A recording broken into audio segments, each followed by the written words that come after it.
YouTube channel इंकशाफ। आप देख रहे हैं प्रोग्राम खबर की खबर प्रोग्राम में प्रोफेसर अमजद नज़ीर नाज़िक सलाबी जारहियत के इन्वान से एक तज़िया लेकर हाजिर है। बरसात का मौसम गुजर गया, आपने पीछे अलम अंगेज कहानियाँ छोड़ गया। लोग बेघर हुए, माल मवेशी सैलाब में बह गए। कौम ने जिस दर्दमंदी से सलाबी रेलों का पीछा किया वो समाजी राब्ते के ज़राए की गर्मजोशी से ज़ाहिर बार होता रहा है।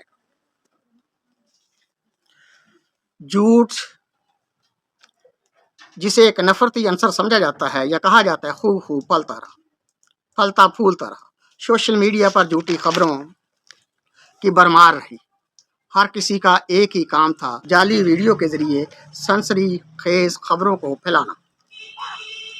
अगर आप इन वीडियो को देखें तो आपको मालूम होगा पंजाब के दरियाओं का कोई पुल सलामत नहीं। इन्हें जाली तस्वीर और AI की मदद से तमाम पुलों को दरियाबुर्द कर दिया, फ़कत झूठी शोहरत के लिए, मादी दौलत के लिए। दूसरा पहलू इस सलाब का जारहियत से मुतल्लक है, जिसे सलाबी जारहियत का नाम दिया गया। हर किसी की ज़बान पर एक ही इल्ज़ाम था, इंडिया ने सलाबी जारहियत की है और हमारे मुल्क की तरफ पानी छोड़ दिया है। बिल्कुल वैसे ही जैसे जब इन दरियाओं में पानी नहीं होता तो ये कहा जाता है भारत ने हमारे दरियाओं का पानी रोक लिया है। नहीं मालूम भारत कैसे इतना पानी रोक के रखता। जदीद दौर है, मालूमात होती हैं, पानी के सलाबी रेले की आमद, बारिश के स्पेल्स की शिद्दत, बादलों की हरकत सब रिकॉर्ड पर होता है। तो पाकिस्तान के मुतल्लिका महकमों को बरवक़्त ऐसे इक़दाम करने ज़रूरी हैं जिससे माली और जानी नुकसान कम से कम हो। अगर पानी आ ही गया है तो क्या उस पानी से मुफीद मतलब काम लेने के लिए इस अजाफी पानी को ज़ख़ीरा करने का इंतज़ाम ही कर लिया होता।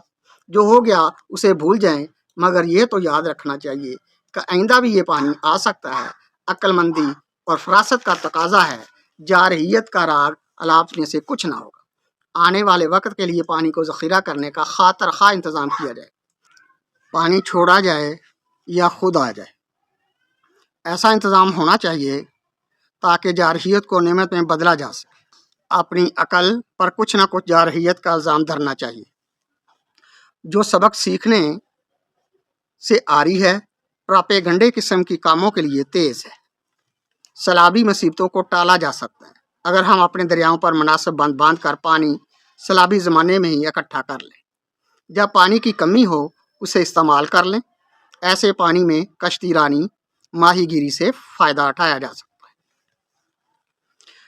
बहुत से तजियाकारों ने सैलाबी पानी की तबाही को देख कर पेशगोई की है। सिंध में जब पंजाब से सैलाबी पानी दाखिल होगा तो वहाँ बहुत तबाही होगी, मगर हुआ कुछ भी नहीं। मामूल की सैलाबी सूरत हाल या सूरत हालात सिंध में पैदा हुई। जिस चीज़ को हवा बनाया जा रहा था आम सी बात थी। अलबत्ता पंजाब में मुनासिब इंतज़ामात न होने की वजह से हालात बुरे और गंभीर हुए। इन हालात से मुस्तकबिल में निपटने का इंतज़ाम पानी के ज़ख़ीरों का इंतज़ाम करने से मुमकिन है। इस तरह भारत की आबी जारहियत को हम नेमत उज़्मा में बदल सकते हैं, खुश्क साली से बच सकते हैं, अपनी नहरों और दरियाओं को सदाबहार रवानी दे सकते हैं, फसलों को हरा भरा रख सकते हैं। अगर हम ऐसा नहीं करते तो फिर आबी जारहियत का मातमी गीत गाते रहेंगे, नोहा पढ़ते रहेंगे। सैलाब एक कुदरती आफत है। इस आफत का मुकाबला बिलमुकाबल हफाजती इक़दाम से किया जा सकता है। सोचना चाहिए अगर हिंदुस्तान की ज़रूरत से ज़्यादा पानी ना होता तो क्या वो पानी पाकिस्तान की तरफ आने देता? हरगिज़ नहीं। इसका मतलब है उसने फालतू पानी या जिसे वो रोक कर रख नहीं सकता था छोड़ा है, और हमने मामले को सोचना और समझना छोड़ा है, फ़कत इसको आबी जारहियत से जोड़ा है।